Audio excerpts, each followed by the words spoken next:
Hi, and welcome to what might be the first of many question and answer videos by me.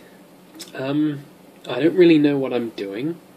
This is the first time I've really delved into this sort of area of video making, and it'll probably show because I don't have any good video editing software, so this is going to be all one take, probably, unless I do something really stupid that I want to edit out, but that's funny, you probably want to see that. I'm going to be taking in questions, so after the video, after you've watched it, or if it's boring before you've watched it, you can give me some comments and ask me some questions, but I've got some already from people on Facebook, and I'm going to answer those right now. All in this video. I don't know in the future. I might make the videos so they're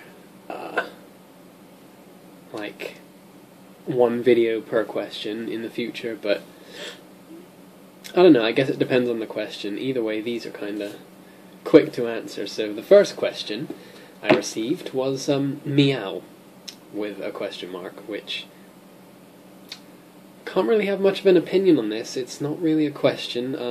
I'm allergic to cats quite bad, so I'm gonna skip it. Right, second question. Hold on.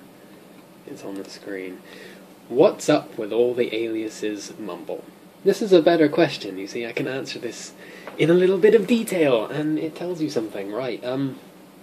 Okay, so if anyone is familiar with Lapfox tracks, then you'll be familiar with artists using more than one label. Lapfox Tracks is run by Ren Queenston, who operates under a series of different names for different genres and different feelings and different stuff.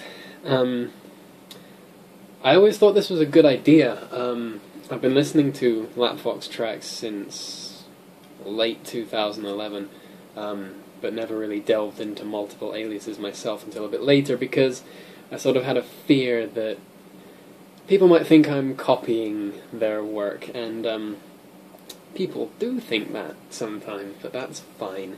I thought it was a good idea because I do make quite a bit of music, and, you know, the early General Mumble stuff was still mostly dance, but, you know, you still had some, you know, ventures into other things, like there might have been some more rocky stuff, like on the Hemocrania album was kind of leaning towards rock, and, you know, just had influences from other stuff coming in. And whereas I think that's really, really good to have sort of a, you know, bit of diversity to your music, I think if you get too diverse and you have a lot of music that's just completely different across one name, people will be a bit sort of like, well, you know, I like this album because it's dancey, but I don't like this one because it's noise infused with screaming or something.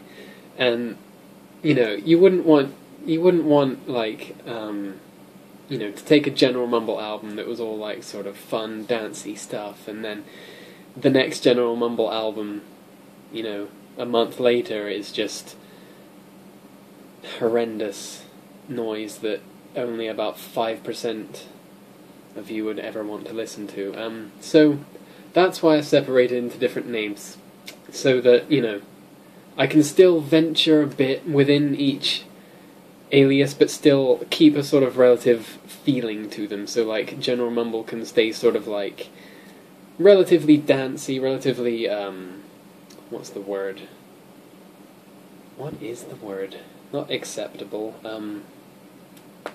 accessible, that's the one. Trying to keep General Mumble the most accessible one.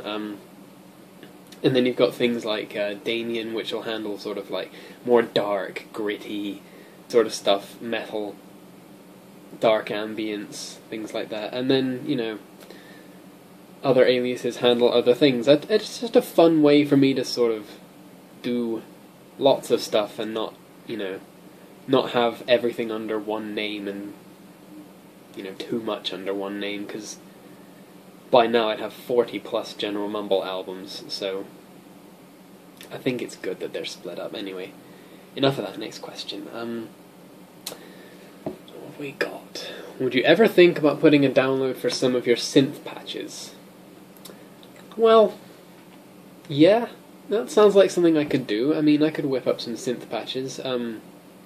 If you don't know what that is, for those of you who make music, basically, if I use a certain synthesizer in the program that I use to make music, and have done my thing with it and made my own little sound with it that people like, I can take the file that stores that particular setup of dials and switches and give it out to you, and whoever has that same synthesizer can open it and play with it, or just outright use it for themselves. The problem is, with synths, I tend to make, in like the actual synthesizer programs, very basic stuff, and then like all the flavor comes in with effects. So it would be a bit of a problem, because if I gave you a synth patch, it wouldn't really necessarily be the entire sound. It would be the building blocks or foundation of a sound, because, like I said, like I'll make something and it will sound like a,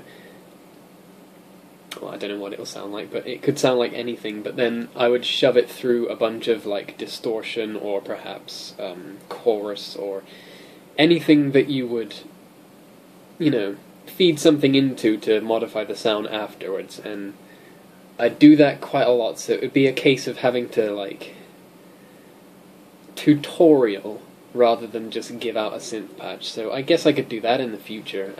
Some tutorials might be fun. But yeah, if I've got any synth patches that don't require too much after fiddling to get the exact sound, then yeah, sure, I can whip up some files in the future. Not now, I can't be bothered. I'm going to play games when I'm done with this. Biggest inspiration is the next question, and as I mentioned earlier, Lapfox Tracks, I'll put a link in the description for those who don't know who or what Lapfox Tracks is all about. Lapfox Tracks, lots of different music, lots of different names, such a wide variety of sounds going on, been going for a very long time now, so there's a tremendous back catalogue of sounds to dig into, and everything is just very, very fun. Well, most things. Some things are less fun, for less fun reasons, but no, it's all good stuff, and like, if there's any one person who's had impact on my sound, it's definitely Ren Queenston from Lapfox Tracks. So I've got them to thank for that. Another person is Psy, not the guy who did the what's it fucking called? Gangnam Style, not that one. Psy, spelled S-C-I. Again, I'll put a link below to their music. I know I've known Psy since I joined the pony music making community back in 2011. I really, really dig Psy's music. It's again very varied. Some of it can be very peaceful and lovely, and some of it can be very sporadic and sort of in your face and messy sort of mashup stuff. But it's all very fun. It's all very interesting, and even little doodles that Psy does are just different, and it's all very Psy. And I guess you could say that Psy was probably the person who inspired me to do lots of stuff and do lots of little doodles, and like, even if they don't really turn out to be anything, just be happy with them, because you should. You've made something and you should be happy with it. Mars Volta is another one. Mars Volta are a progressive, or were a progressive rock band that surfaced in the early 2000s or late 90s, I don't know, who have a very different sound to most progressive rock, and I don't know, a lot of their material is just sort of can be very trippy, can be very different. You listen to it on headphones and you sort of pick out new things and details every single time you listen. Weird time signatures sometimes, which is expected in progressive rock. Weird sort of instruments coming in that you just sort of do not expect to come in, but they do, and they just fit. And the vocals are all very high, and whereas I haven't done any work with, like, you know, super high vocals, and, you know, I don't know if I will, but yeah, the Mars Volta are basically my main inspiration behind doing things a bit weird sometimes. I like to get a bit weird with music sometimes. If you've listened to any of my Missing Character music, or the odd bit of Damien music, then that's where most of that inspiration has gone. There might be some weird interludes in there, or weird unexpected sounds, so you can thank the Mars Volta for inspiring me to do that and be a little bit more open-minded with sound production, not just, you gotta make things sound like this. That's not what I'm all about. It's, yeah, thanks to the Mars Volta, it's like, make things sound like whatever you want, it might work, go for it. Alexander Brandon is basically the first inspiration I had behind the General Mumble project.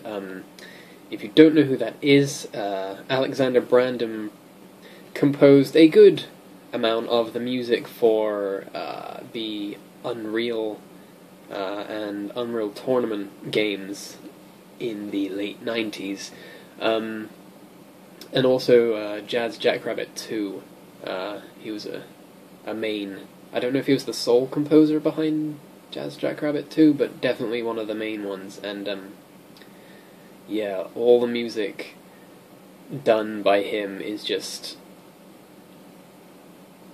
great. Like, the sound of it is just so, it's so distinctively him, and it's, you know, it always seems to suit the situation it's in. Like, if you've ever played the original Unreal game, which is not to be confused with Unreal Tournament, it's of the same universe, but it's a story game that came out in 98.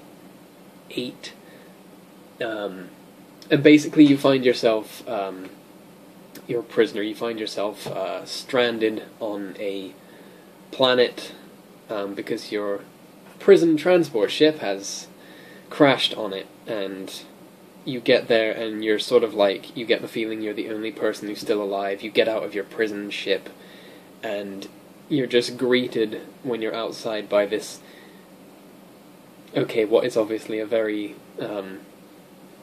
by today's standards, low graphics environment, but back then it was just incredible, and the music really, really, really aided that, because, I don't know, just, I'll never forget first stepping out of that ship and hearing the music in my head that was just, you'll have to go look it up yourself, because I can't really do it any justice by explaining it here, but yeah, very, very indulgent, not indulgent, what word am I looking for? Whatever, the music suits the situation very well, he's good at that, and I like the sound of it, and that's why I started making music, because I like the game, I liked his music in it, whatever. Last question, if you were an animal, what animal would you be? Now, I was thinking about this question for a long time, and I've even got notes here to help me with this video, because I need them. And I have nothing in that section. It just says what animal, and then nothing. Because I couldn't think of anything. I like being human. I like having a well-developed consciousness, and freedom of choice, and freedom to think. I guess if I had to be anything else, it would be a dog, because they live around humans a lot. And, I don't know, they don't have to do much. They just walk and poo and eat. I don't do much more than that myself. So I guess I'm gonna be boring and just say dog. Anyway, that concludes this, and it took a lot longer than I thought. So bye, and if you enjoyed this, leave me some comments, questions, not well, you can leave me comments. You can say, I enjoyed this, or I didn't, or you're hot, or you're really ugly, change your face next time. But, yeah, I want more questions, because that was quite fun. Yeah, bye.